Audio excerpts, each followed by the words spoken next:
أعوذ بالله من الشيطان الرجيم. بسم الله الرحمن الرحيم. لن تنالوا البر حتى تنفقوا مما تحبون وما تنفقوا من شيء فإن الله به عليم. كل الطعام كان حلا لبني إسرائيل إلا ما حرم إسرائيل على نفسه من قبل أن تنزل التوراة.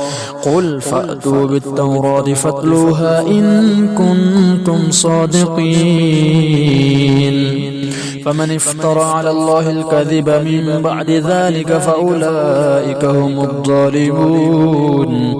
قل صدق الله فاتبعوا ملة إبراهيم حنيفا وما كان من المشركين. إن أول بيت وضع للناس للذي ببكة مباركا وهدى للعالمين. فيه آيات بينات مقام إبراهيم ومن دخله كان آمنا. ولله على الناس حج البيت من استطاع إليه سبيلا ومن كفر فإن الله غني عن العالمين.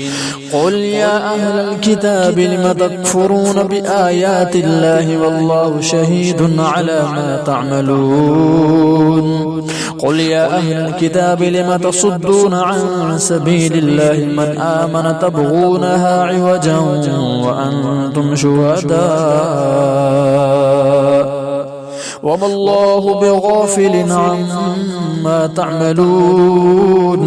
يا أيها الذين آمنوا إن تطيعوا فريقا من الذين أوتوا الكتاب يردوكم بعد إيمانكم كافرين. وكيف تكفرون وأنتم تتلى عليكم آيات الله وفيكم رسوله ومن يعتصم بالله فقد هدي إلى صراط مستقيم. يا أيها الذين آمنوا اتقوا الله حق تقاته ولا تموتن إلا وأنتم مسلمون. واعتصموا بحبل الله جميعا ولا تفرقوا. واذكروا نعمة الله عليكم إذ كنتم أعداء فألف بين قلوبكم فأصبحتم بنعمته إخوانا وكنتم على شفا حفرة من النار فأنقذكم منها. كذلك يبين الله لكم آياته لعلكم تهتدون. ولتكن منكم أمة يدعون إلى الخير ويأمرون بالمعروف وينهون عن المنكر وأولئك هم المفلحون. ولا تكونوا كالذين تفرقوا واختلفوا من بعد ما جاءهم البينات وأولئك لهم عذاب عظيم. يوم تبيض وجوه وتسود وجوه فأما الذين اسودت وجوههم أكفرتم بعد إيمانكم فذوقوا العذاب بما كنتم تكفرون. وأما الذين ابيضت وجوههم ففي رحمة الله هم فيها خالدون. تلك آيات الله نتلوها عليك بالحق وما الله يريد ظلما للعالمين. ولله ما في السماوات وما في الأرض وإلى الله ترجع الأمور. كنتم خير أمة أخرجت للناس تأمرون بالمعروف وتنهون عن المنكر وتؤمنون بالله. ولو آمن أهل الكتاب لكان خيرا لهم منهم المؤمنون وأكثرهم الفاسقون. لن يضروكم إلا أذى وإن يقاتلوكم يولوكم الأدبار ثم لا ينصرون. ضربت عليهم الذلة أينما ثقفوا إلا بحبل من الله وحبل من الناس وباءوا بغضب من الله وضربت عليهم المسكنة ذلك بأنهم كانوا يكفرون بآيات الله ويقتلون الأنبياء بغير حق ذلك بما عصوا وكانوا يعتدون ليسوا سواء من أهل الكتاب أمة قائمة يتلون آيات الله آناء الليل وهم يسجدون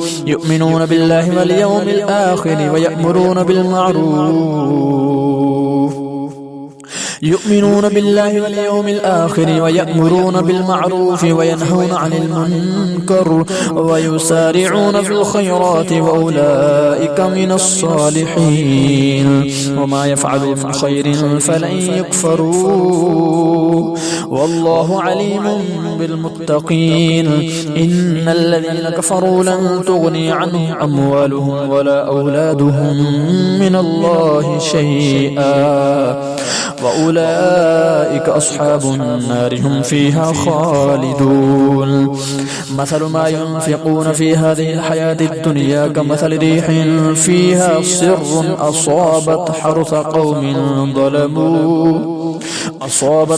قوم ظلموا أنفسهم فأهلكت وما ظلمهم الله ولكن أنفسهم يظلمون يا أيها الذين آمنوا لا تتخذوا بطانة من دونكم لا يألونكم خبالا ودوا ما عنتم قد بدت البغضاء من أفواههم وما تخفي صدورهم أكبر قد بينا لكم الآيات إن كنتم تعقلون ها أنتم أولئك تحبونهم ولا يحبونكم وتؤمنون بالكتاب كله وإذا لقوكم قالوا آمنا وإذا خلوا عضوا عليكم الأنامل من الغيظ قل موتوا بغيظكم إن الله عليم بذات الصدور تمسسكم حسنة تسؤهم وإن تصبكم سيئة يفرحوا بها وإن تصبروا وتتقوا لا يضركم كيدهم شيئا إن الله بما يعملون محيط وإذ غدوت من أهلك تبوئ المؤمنين مقاعد للقتال والله سميع عليم إذ هم الطائفتان منكم أن تفشلا والله وليهما وعلى الله فليتوكل المؤمنون ولقد نصركم الله ببدر وأنتم أذلة فاتقوا الله لعلكم تشكرون إذ تقول للمؤمنين ألن يكفيكم أن يمدكم ربكم ب3,000 من الملائكة منزلين بلى إن تصبروا وتتقوا ويأتوكم من فورهم هذا يمددكم ربكم ب5,000 من الملائكة مسومين وما جعله الله إلا بشرى لكم ولتطمئن قلوبكم به وما النصر إلا من عند الله العزيز الحكيم ليقطع طرفا من الذين كفروا أو يكبتهم فينقلبوا خائبين ليس لك من الأمر شيء أو يتوب عليهم أو يعذبهم فإنهم ظالمون ولله ما في السماوات وما في الأرض يغفر لمن يشاء ويعذب من يشاء والله غفور رحيم يا أيها الذين آمنوا لا تأكلوا الربا أضعافا مضاعفة واتقوا الله لعلكم تفلحون واتقوا النار التي أعدت للكافرين وأطيعوا الله والرسول لعلكم ترحمون وسارعوا إلى مغفرة من ربكم وجنة عرضها السماوات والأرض أعدت للمتقين الذين ينفقون في السراء والضراء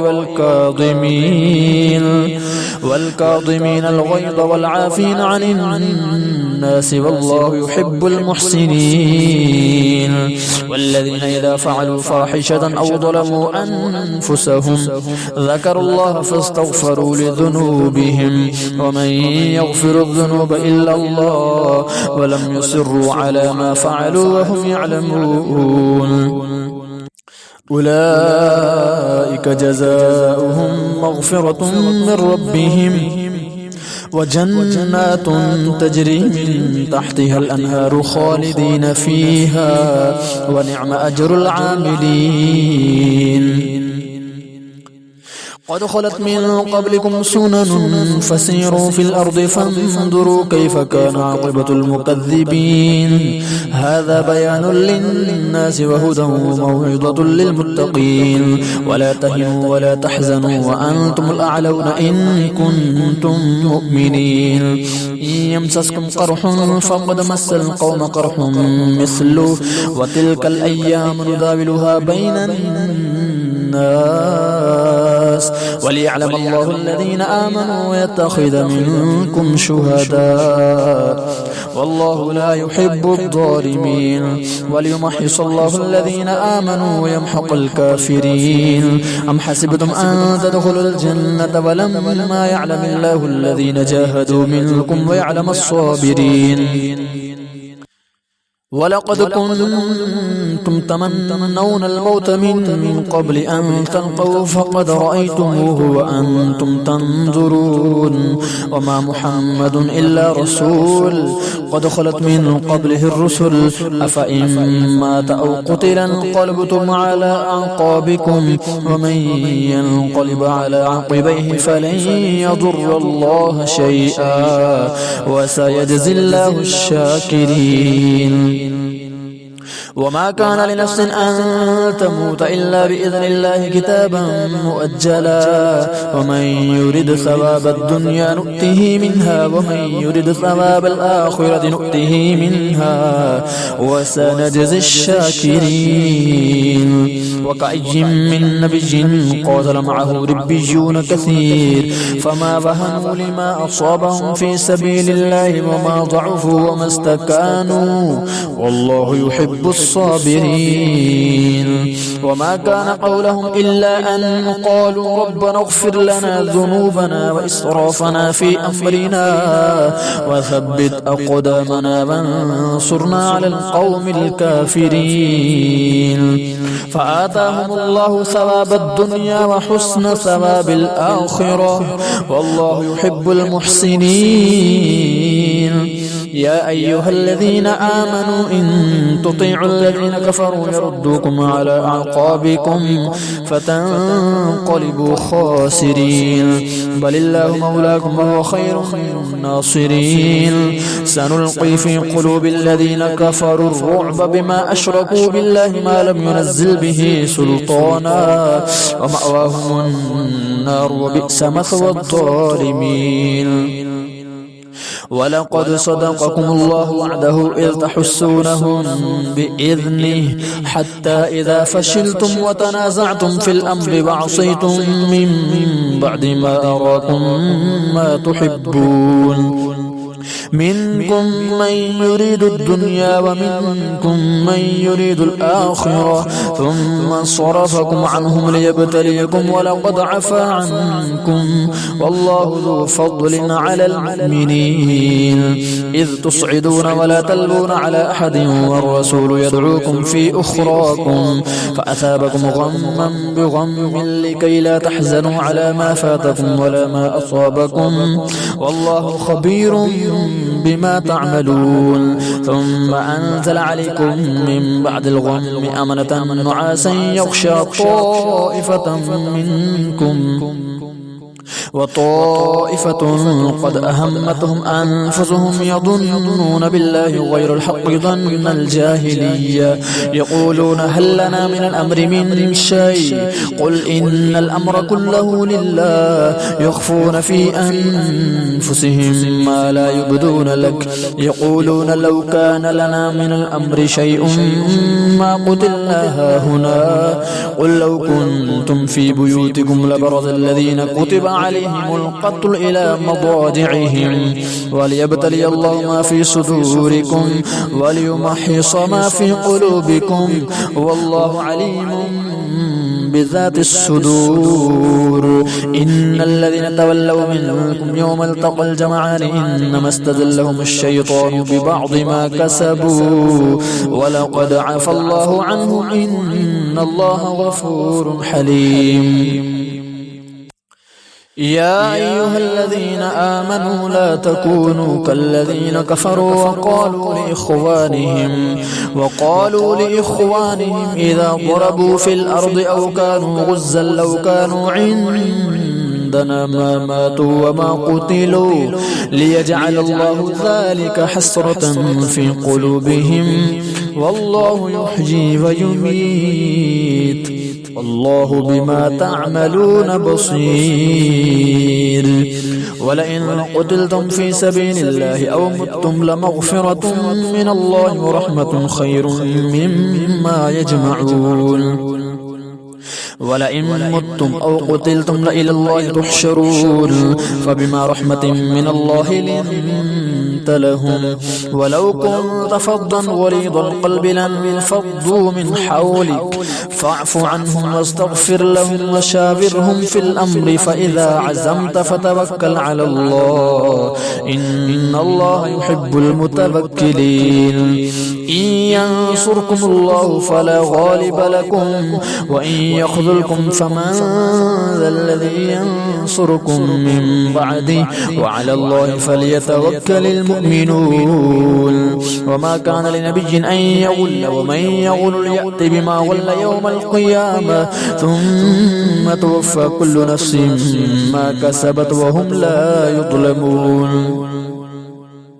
أفمن اتبع رضوان الله كمن باء بسخط من الله ومأواه جهنم أفمن اتبع رضوان الله كمن باء بسخط من الله ومأواه جهنم وبئس المصير.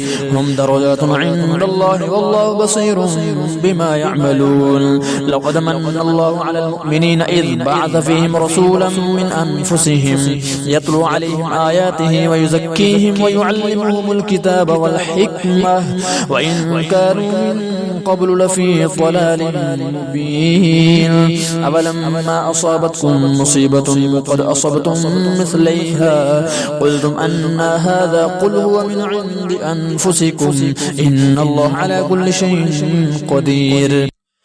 وما أصابكم يوم التقى الجمعان فبإذن الله وليعلم المؤمنين وليعلم الذين نافقوا وقيل لهم تعالوا قاتلوا في سبيل الله أو ادفعوا قالوا لو نعلم قتالا لاتبعناكم هم للكفر يومئذ أقرب منهم للإيمان.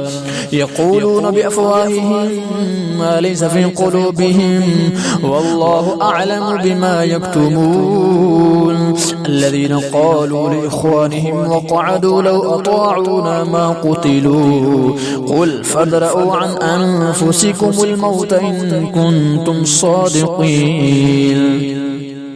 ولا تحسبن الذين قتلوا في سبيل الله أمواتا بل أحياء عند ربهم يرزقون فرحين بما آتاهم الله من فضله ويستبشرون بالذين لم يلحقوا بهم من خلفهم ألا خوف عليهم ولا هم يحزنون. يستبشرون بنعمة من الله وفضل وأن الله لا يضيع أجر المؤمنين. الذين استجابوا لله والرسول من بعد ما أصابهم القرح للذين أحسنوا منهم واتقوا أجر عظيم. الذين قال لهم الناس إن الناس قد جمعوا لكم فاخشوهم فزادهم إيمانا وقالوا حسبنا الله ونعم الوكيل فانقلبوا بنعمة من الله وفضل لم يمسسهم سوء واتبعوا رضوان الله والله ذو فضل عظيم. إنما ذلكم الشيطان يخوف أولياءه فلا تخافوهم وخافون إن كنتم مؤمنين. ولا يحزنك الذين يسارعون في الكفر إنهم لن يضروا الله شيئا يريد الله ألا يجعل لهم حظا في الآخرة ولهم عذاب عظيم. إن الذين اشتروا الكفر بالإيمان لن يضروا الله شيئا ولهم عذاب أليم. ولا يحسبن الذين كفروا أنما نملي لهم خير لأنفسهم إنما نملي لهم ليزدادوا إثما ولهم عذاب مهين. ما كان الله ليذر المؤمنين على ما أنتم عليه حتى يميز الخبيث من الطيب وما كان الله ليطلعكم على الغيب ولكن الله يجتبي من رسله من يشاء. فآمنوا بالله ورسله وإن تؤمنوا وتتقوا فلكم أجر عظيم. ولا يحسبن الذين يبخلون بما آتاهم الله من فضله هو خيرا لهم بل هو شر لهم سيطوقون ما بخلوا به يوم القيامة ولله ميراث السماوات والأرض والله بما تعملون خبير. لقد سمع الله قول الذين قالوا إن الله فقير ونحن أغنياء سنكتب ما قالوا وقتلهم الأنبياء بغير حق ونقول ذوقوا عذاب الحريق ذلك بما قدمت أيديكم وأن الله ليس بظلام للعبيد. الذين قالوا إن الله عاهد إلينا أن لا نؤمن لرسول حتى يأتينا بقربان تأكله النار قل قد جاءكم رسل من قبل بالبينات وبالذي قلتم فلما قتلتموهم إن كنتم صادقين. فإن كذبوك فقد كذب رسل من قبلك جاءوا بالبينات والزبر والكتاب المنير كل نفس ذائقة الموت وإنما توفون أجوركم يوم القيامة فمن زحزح عن النار وأدخل الجنة فقد فاز وما الحياة الدنيا إلا متاع الغرور. لتبلغن في أموالكم وأنفسكم ولا تسمعن من الذين أوتوا الكتاب من قبلكم ومن الذين أشركوا أذى كثيرا وإن تصبروا وتتقوا فإن ذلك من عزم الأمور. وإذ أخذ الله ميثاق الذين أوتوا الكتاب لتبيننه للناس ولا تكتمونه فنبذوه وراء ظهورهم واشتروا به ثمنا قليلا فبئس ما يشترون. لا تحسبن الذين يفرحون بما أتوا ويحبون أن يحمدوا بما لم يفعلوا فلا تحسبنهم بمفازة من العذاب ولهم عذاب أليم. ولله ملك السماوات والأرض والله على كل شيء قدير. إن في خلق السماوات والأرض واختلاف الليل والنهار لآيات لأولي الألباب الذين يذكرون الله قياما وقعودا وعلى جنوبهم ويتفكرون في خلق السماوات والأرض ربنا ما خلقت هذا باطلا سبحانك فقنا عذاب النار. ربنا إنك من تدخل النار فقد أخزيته وما للظالمين من أنصار. ربنا إننا سمعنا مناديا ينادي للإيمان أن آمنوا بربكم فآمنا ربنا فاغفر لنا ذنوبنا وكفر عنا سيئاتنا وتوفنا مع الأبرار. ربنا وآتنا ما وعدتنا على رسلك ولا تخزنا يوم القيامة إنك لا تخلف الميعاد. فاستجاب لهم ربهم أني لا أضيع عمل عامل منكم من ذكر أو أنثى بعضكم من بعض فالذين هاجروا وأخرجوا من ديارهم وأوذوا في سبيلي وقاتلوا وقتلوا لأكفرن عنهم سيئاتهم ولأدخلنهم جنات تجري من تحتها الأنهار ثوابا من عند الله والله عنده حسن الثواب لا يغرنك تقلب الذين كفروا في البلاد متاع قليل ثم مأواهم جهنم وبئس المهاد لكن الذين اتقوا ربهم لهم جنات تجري من تحتها الأنهار خالدين فيها نزلا من عند الله وما عند الله خير للأبرار وإن من أهل الكتاب لمن يؤمن بالله وما أنزل إليكم وما أنزل إليهم خاشعين لله لا يشترون بآيات الله ثمنا قليلا أولئك لهم أجرهم عند ربهم إن الله سريع الحساب يا أيها الذين آمنوا اصبروا وصابروا ورابطوا واتقوا الله لعلكم تفلحون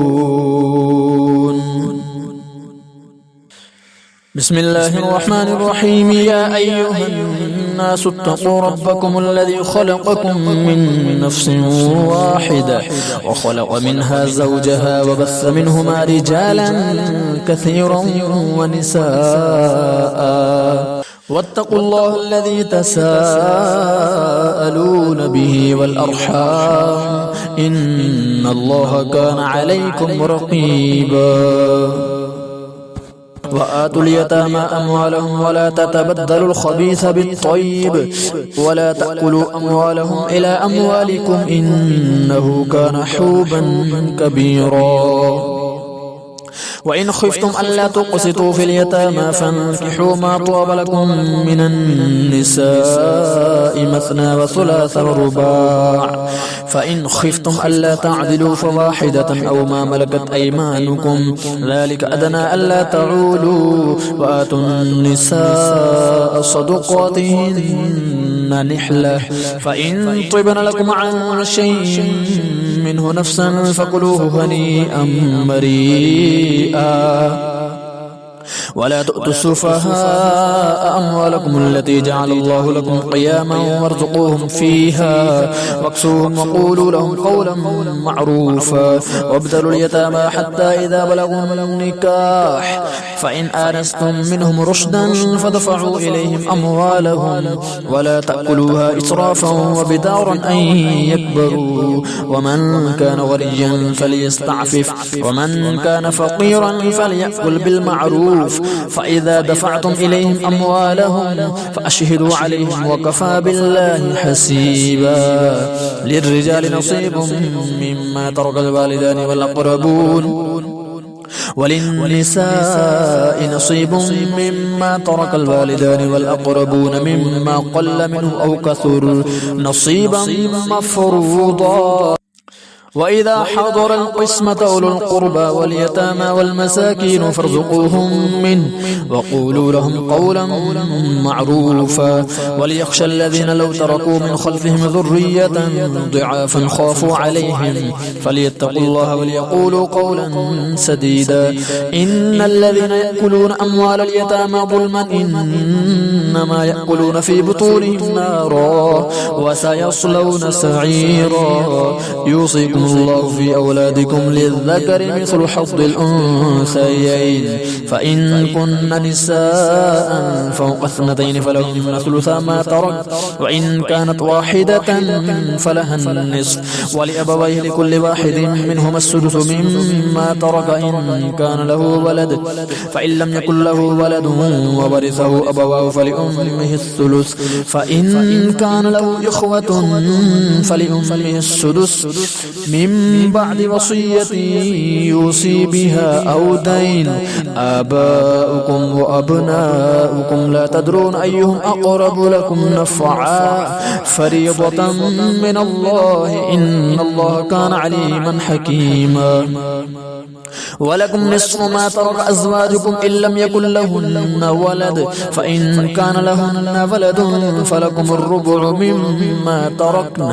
من بعد وصية يوصين بها أو دين ولهن الربع مما تركتم إن لم يكن لكم ولد فإن كان لكم ولد فلهن الثمن مما تركتم من بعد وصية توصون بها أو دين وإن كان رجل يورث كلالة أو امرأة وله أخ أو أخت فلكل واحد منهما السدس فإن كانوا أكثر من ذلك فهم شركاء في الثلث من بعد وصية يوصى بها أو دين غير مضار وصية من الله والله عليم حليم. تلك حدود الله ومن يطع الله ورسوله يدخله جنات تجري من تحتها الأنهار خالدين فيها وذلك الفوز العظيم. ومن يعص الله ورسوله ويتعد حدوده يدخله نارا خالدا فيها